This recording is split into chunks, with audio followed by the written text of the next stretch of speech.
Hello दोस्तों, कैसे हैं आप सभी का अजय वर्मा 6666 यूट्यूब चैनल में स्वागत है। दोस्तों, जैसा कि आप सभी जानते हैं कि आज 17 फरवरी 2024 को यूपी पुलिस की परीक्षा हुई, जिसमें प्रथम पाली के प्रश्न पत्रों के साथ आप लोगों के समक्ष प्रस्तुत करने जा रहे हैं, मतलब कि उनका एनालिसिस किया जाएगा पेपर का।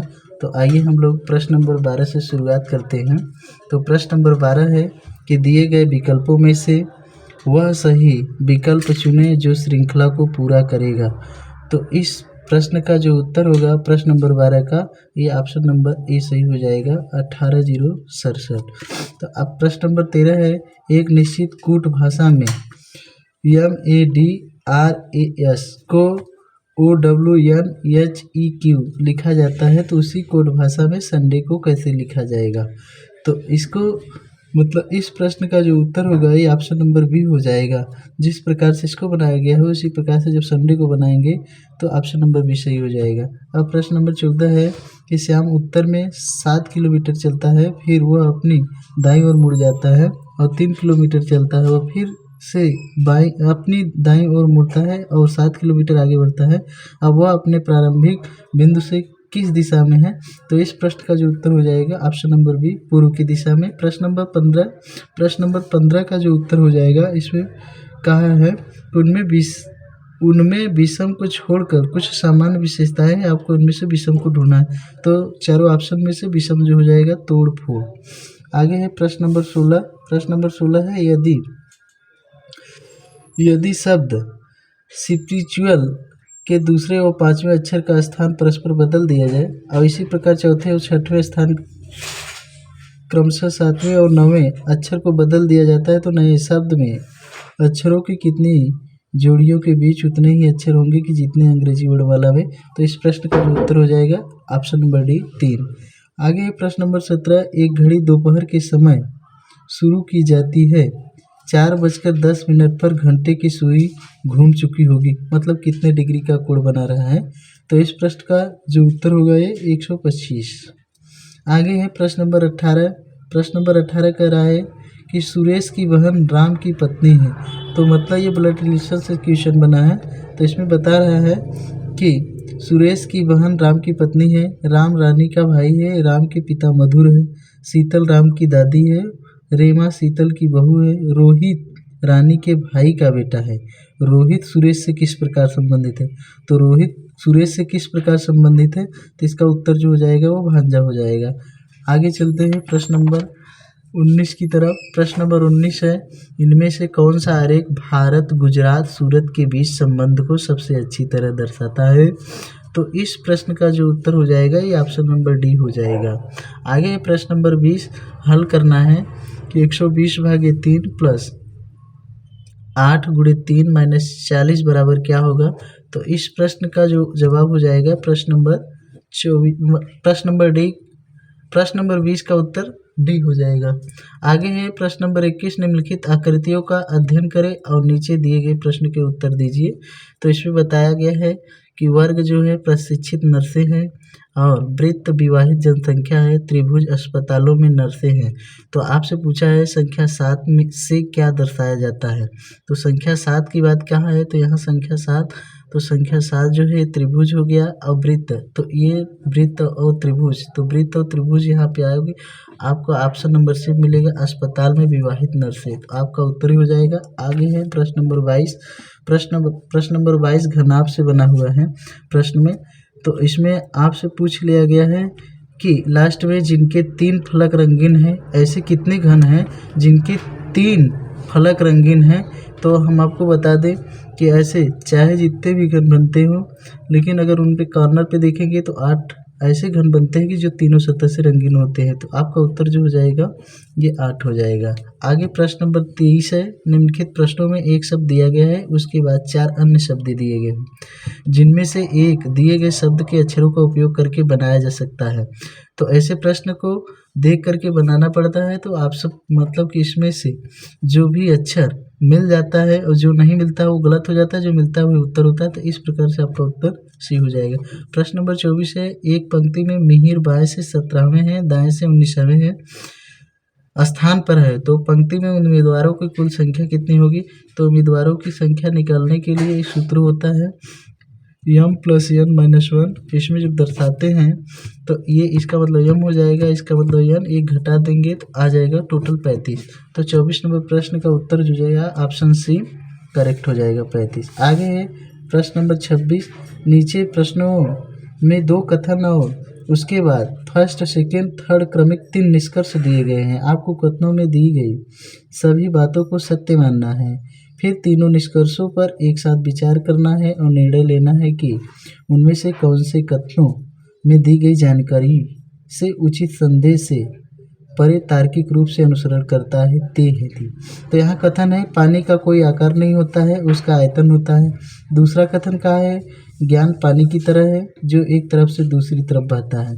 आइए अब कथन की ओर चलते हैं हम लोग। कथन कह रहा है ज्ञान अंतःशास्त्री है, जो कि बात सही है। दूसरा है ज्ञान एक विशिष्ट दायरे में सीमित होता है, ये गलत है। आगे निष्कर्ष नंबर 3 है ज्ञान प्रत्यक्ष रूप से मानसिक गतिविधियों के मूल को प्रभावित करता है, तो ये बात सही है। इस प्रकार से ऑप्शन नंबर ए सही हो जाएगा। आगे प्रश्न नंबर 27 है। प्रश्न नंबर 27 है, पता लगाए कि आकृति x में दिए गए टुकड़ों से 1, 2, 3, 4 में से कौन सी आकृति बनाई जा सकती है। मतलब कि जो ये आकृति दिया गया है, इस आकृति को देखते हुए इन चारों में से कौन सी आकृति बनाई जा सकती है। तो यहाँ पर देखने पर देखिए जैसे कि ये क्या है, समद्विबाहु त्रिभुज के आकार का लग रहा है, ये समकोण और ये भी समकोण की तरह लग रहा है। तो यहाँ पे अगर हम इसको मिलाएं इस प्रकार से, इसको ऐसे मिला दें और इसको इस प्रकार मिलाएं और इधर ये, तो इस प्रकार से उत्तर आपका 1 बन जाता है। आगे है प्रश्न नंबर 28, 4 विकल्पों में से पता लगाए कि पारदर्शी शीट को बिंदुदार रेखा पर मोड़ने पर पैटर्न कैसा दिखाई देगा। तो अगर इसको मोड़ने पर किस प्रकार दिखाई दे रहा है, तो इसको अगर देखेंगे तो इस प्रकार का उत्तर मिलेगा, तो जो ऑप्शन सी में दिया गया है। अब प्रश्न नंबर 29 है, ए बी की बहन है, सी बी की माँ है, डी सी का पिता है, ई डी की माँ है, तो ए डी से किस प्रकार संबंधित है। तो इसका जो उत्तर हो जाएगा वो पोती से हो जाएगा। आगे प्रश्न नंबर 30, वह विकल्प चुने जो दिए गए संयोजन की दर्पण छवि से काफ़ी मिलती जुलती हो। तो कहने का मतलब दर्पण में जैसे रखेंगे इस चित्र को तो उसमें छवि बनेगी। इस प्रकार से जो उत्तर होगा वो ऑप्शन नंबर डी सही हो जाएगा। आगे प्रश्न नंबर 31, वह आकृति चुने जो अन्य से भिन्न है। तो अन्य से भिन्न उसी प्रकार से जिस प्रकार प्रश्न नंबर 27 दिया था उसी प्रकार से इसमें भी देखना है, तो इस प्रकार से हो जाएगा। ऑप्शन 3 सही लग रहा है, तो इसमें ऑप्शन 3 सी दिया है।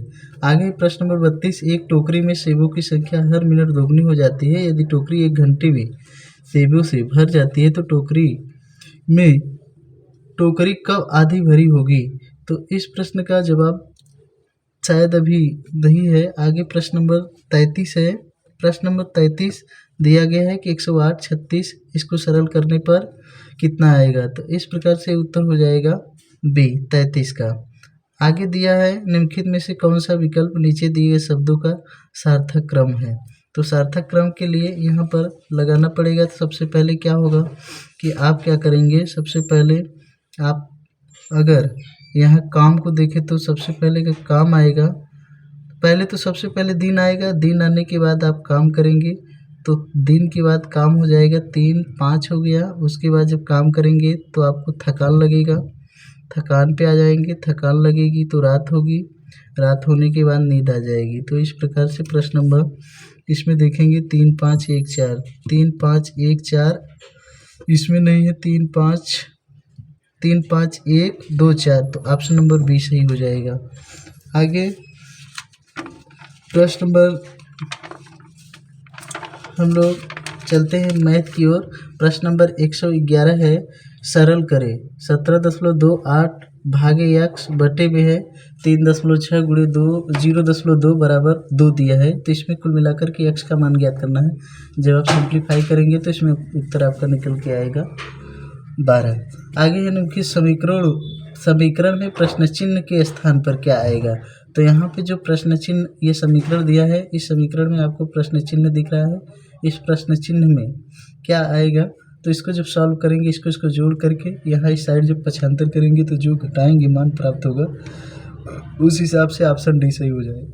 आप आगे है प्रश्न नंबर 113। दो संख्याएं 13:9 के अनुपात में है। यदि उनका HCF 13 है तो सबसे बड़ी संख्या ज्ञात कीजिए। इसमें तो इस प्रकार जब हल करेंगे तो इसमें आएगा 169, सबसे बड़ी संख्या 69 आ जाएगा, मतलब दूसरी। आगे है 114 नंबर प्रश्न। रोहन और सोहम का वेतन 2:3 के अनुपात में है। यदि प्रत्येक के वेतन में 2000 की वृद्धि होती है तो नया अनुपात 40:57 हो जाता है। सोहम का वर्तमान वेतन क्या होगा, तो इस प्रकार 17,000 हो जाएगा। आगे है 115 नंबर। 115 नंबर का जो जवाब होगा ये ऑप्शन नंबर सी सही हो जाएगा। आगे 116 नंबर प्रश्न है। 116 नंबर प्रश्न कह रहा है एक संख्या को 119 से विभाजित करने पर 19 शेष प्राप्त बचता है। यदि इसे 17 से विभाजित किया जाए तो शेष क्या होगा, तो इस प्रकार ऑप्शन बी सही हो जाएगा। आगे है प्रश्न नंबर 117। ये कह रहा है एक धनराशि चक्रवृद्धि ब्याज पर 3 वर्ष बाद 4,460 और 6 वर्ष के बाद 6,690 हो जाती है, तो अनुमानित धनराशि ज्ञात कीजिए। तो आप जब इसको सूत्र पे रखेंगे तो आपका उत्तर जो निकल के आएगा ये ऑप्शन नंबर डी सही हो जाएगा। आगे है प्रश्न नंबर 118 है। 3 साझेदार PQR एक व्यवसाय शुरू करते हैं। P की पूंजी दोगुनी है, Q की पूंजी 3 गुनी के बराबर और Q की पूंजी R की पूंजी के 4 गुने के बराबर है। वर्ष के अंत में 27,500 के कुल लाभ में से R का हिस्सा होगा। तो जब आप इसको सॉल्व करेंगे तो आपका उत्तर आएगा 2,500 आएगा। आगे प्रश्न नंबर 119 है। 6 संख्याओं का औसत 3.75 है। उनमें से 2 का औसत 3.2 है, जबकि अन्य 2 का औसत 3.55 है। शेष 2 संख्याओं का औसत क्या होगा। तो जब आप इसको हल करेंगे तो इसका उत्तर आएगा ऑप्शन सी सही हो जाएगा 4.5। अब 120 नंबर प्रश्न का जो उत्तर होगा ये हो जाएगा ऑप्शन बी 30%। आगे 121 नंबर अनुक्रम है, सीरीज दिया है, इसको हल करना पड़ेगा। टर्म को जब हल करेंगे तो आपसे पूछा है 21वां पद क्या होगा। तो 21वां पद के लिए आप सूत्र रखेंगे। तो जब सूत्र रखेंगे तो आपका उत्तर जो आएगा -94। आगे 122 नंबर है। वृत्ताकार मैदान का क्षेत्रफल 13.86 हेक्टेयर है। रुपया 3.2 प्रति मीटर की दर से इसकी बाड़ लगाने की लागत क्या आएगी। तो वृत्ताकार मैदान है, वृत्ताकार मैदान का क्षेत्रफल जब लगाएंगे तो उसमें भाग करना पड़ेगा और तो आ जाएगा उत्तर। इस प्रकार से उत्तर आएगा 4,224। आगे है प्रश्न नंबर 123। एक लड़का 9 किलोमीटर प्रति घंटा की गति से 25 मीटर भुजा वाले एक वर्गाकार मैदान के चारों ओर दौड़ने में कितना समय लेगा। तो ये चाल और समय से प्रश्न है, तो इसको हल करेंगे तो आपका जो उत्तर आएगा ये 40 सेकेंड हो जाएगा। आगे है 124 नंबर प्रश्न। 124 नंबर प्रश्न काम और समय से प्रश्न है, तो इसको जब हल करेंगे तो आपका उत्तर आएगा ऑप्शन नंबर डी सही होगा। आगे है प्रश्न नंबर 125। 125 से 129 दिया है बार ग्राफ से आपको प्रश्नों का उत्तर देना है। तो यहाँ पे कहा है 2005, ये 2001 का डाटा दिया है, 2002, 2003, 2004, 2005, 2006, 2007, 2000। तो यहाँ पे आपसे पूछा है कि 2005 और 2006 का औसत उत्पादन निम्नलिखित में से किस वर्षों में के जोड़ों को औसत उत्पादन से बिल्कुल कम है। तो आपका उत्तर हो जाएगा ऑप्शन नंबर ए। आगे 126 नंबर प्रश्न है। 2001 की तुलना में 2008 में मोबाइल के उत्पादन में अनुमानित प्रतिशत वृद्धि क्या थी। तो यहाँ पे जो उत्तर होगा आपका ऑप्शन नंबर बी सही हो जाएगा 183.33%। आगे है 127 नंबर प्रश्न। 127 नंबर प्रश्न का जो जवाब हो जाएगा ये हो जाएगा ऑप्शन नंबर ए 4। आगे 128 नंबर प्रश्न। किस वर्ष में पिछले वर्ष की तुलना में उत्पादन में प्रतिशत वृद्धि अधिकतम हुई थी। तो यहाँ पे कहने का मतलब ये है कि जो ये उत्पादन लाखों में दिया गया तो इसमें कितनी वृद्धि होगी। तो इस प्रकार जो इसका उत्तर होगा ये 2003 में हो जाएगा। आगे 129 नंबर प्रश्न है। 129 नंबर प्रश्न में कह रहा है कि 2003 से 2004 तक मोबाइल के उत्पादन में अनुमानित प्रतिशत गिरावट क्या थी। तो इसका जो उत्तर हो जाएगा ये 23% हो जाएगा। आगे 130 नंबर प्रश्न है। दिए गए चित्र में यदि त्रिभुज स्वस्थ लोगों को दर्शाता है, आयत वृद्ध व्यक्तियों को दर्शाता है और वृद्ध पुरुषों को दर्शाता है, तो उन पुरुषों की संख्या क्या होगी जो स्वस्थ है लेकिन वृद्ध नहीं है। तो आपको यहाँ पे सब डाटा दिया गया है। जब इसमें कैलकुलेट करेंगे तो उत्तर निकल के आएगा 3। ऑप्शन नंबर डी सही हो जाएगा। अब 131 नंबर प्रश्न है। यदि प्लस का अर्थ है भाग और भाग का अर्थ है गुणा, गुणा का अर्थ है घटाव और घटाव का अर्थ है जोड़, तो जब इसमें आप बदलेंगे चिन्हों को तो इस प्रकार से जो उत्तर निकलेगा वो ऑप्शन नंबर बी सही हो जाएगा 60। आगे 132 नंबर प्रश्न। 4 विकल्पों में से दी गई आकृति यक्ष की सही छवि होगी। तो इसमें जो सही छवि होगी वो ऑप्शन नंबर ए हो जाएगा 4। मतलब ये वह वेन आरेख चुने जो निम्न के बीच संबंधों को सबसे अच्छी तरह से समझाता है। तो कहा है पति परिवार पत्नी। तो कहने का मतलब जो इसका जो वेन डायग्राम बनेगा ये ऑप्शन नंबर डी हो जाएगा। तो इस प्रकार आगे है प्रश्न नंबर 134। अक्षरों का कौन सा समूह दी गई अक्षर श्रृंखला में रिक्त स्थान का क्रमिक रूप से रखे जाने पर इसे पूरा करेगा। तो कहने का मतलब यहाँ पे जो अक्षर आएंगे उनको पूरा करके बताना पड़ेगा कि क्या आएगा।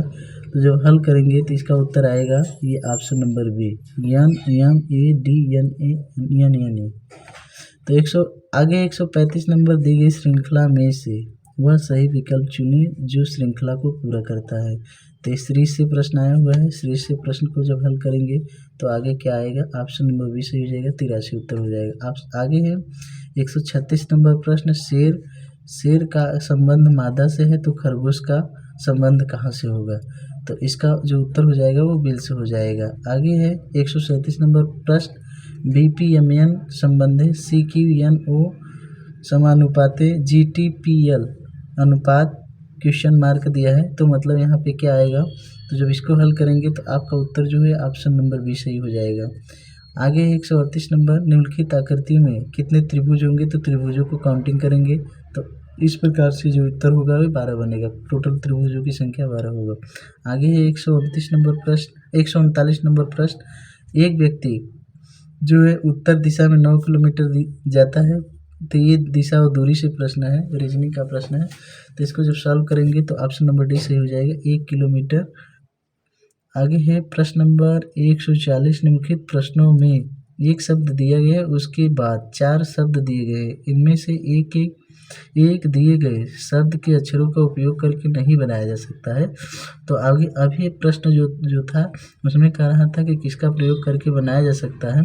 इसमें कहा है कि इनका प्रयोग करके नहीं बनाया जा सकता है। जो ये दिया गया है एडमिनिस्ट्रेशन। इसमें जब हल करेंगे तो आपको ये मिनिस्टर शब्द जो है इसमें नहीं बनेगा। आगे है प्रश्न नंबर 141। नीचे दिए गए प्रश्न में एक कथन उसके बाद एक फर्स्ट, सेकंड, थर्ड, फोर्थ क्रमांकित 4 तर्क शामिल हैं। तो कथन और तर्क से प्रश्न आया हुआ है। तो प्रथम कथन और तर्क से जो प्रश्न है ये कह रहा है कथन, क्या भारत को सभी संभावित क्षेत्रों में कंप्यूटरीकरण करना चाहिए। और तर्क कह रहा है हाँ, इससे कार्य में कुशलता एवं सटीकता आएगी। दूसरा कह रहा है नहीं, यह उन विशाल मानव संसाधनों के साथ अन्याय होगा जिनका वर्तमान में काम उपयोग हो रहा है। तीसरा है नहीं, कंप्यूटरीकरण के लिए बहुत अधिक धन की आवश्यकता होती है, हमें इस पर पैसा बर्बाद नहीं करना चाहिए। तो ये दोनों जो हैं ऑप्शन फर्स्ट जो है तर्क दिया है कि हाँ इससे कार्य में कुशलता में सटीकता आएगी, तो ये सही है। बाकी ये नहीं, यह उन विशाल मानव संसाधनों के साथ अन्याय होगा जिन्होंने क्रमिक उपयोग किया है, ये गलत हो जाएगा। आगे ये भी गलत हो जाएगा तर्क, ये भी। तो ये हो जाएगा ऑप्शन नंबर डी, केवल फर्स्ट मजबूत है। आगे देखते हैं क्या है। आगे प्रश्न नंबर 142 दिया है। आगे प्रश्न नंबर 142 है। इसमें भी नीचे दिए गए प्रश्न के एक कथन और उसके बाद 2 धारणाएं दी गई है। इनमें धारणाओं के अनुसार जैसे कथन का है 27 साल की कारावास को मिहिर कलाल को राष्ट्रपति बनाएगा। धारणा है फर्स्ट, जो 27 साल तक कारावास में रहेगा वह राष्ट्रपति बनेगा। राष्ट्रपति बनने के लिए कारावास का योग्य होता है। तो इसमें ना तो पहला होगा ना ही दूसरा, क्योंकि राष्ट्रपति ऐसा सलाह नहीं देता है। तो ऐसे प्रश्नों को पाने के लिए हमारे YouTube चैनल पे बने रहें। हमारे चैनल को सब्सक्राइब करिए, लाइक करिए। धन्यवाद कर दो।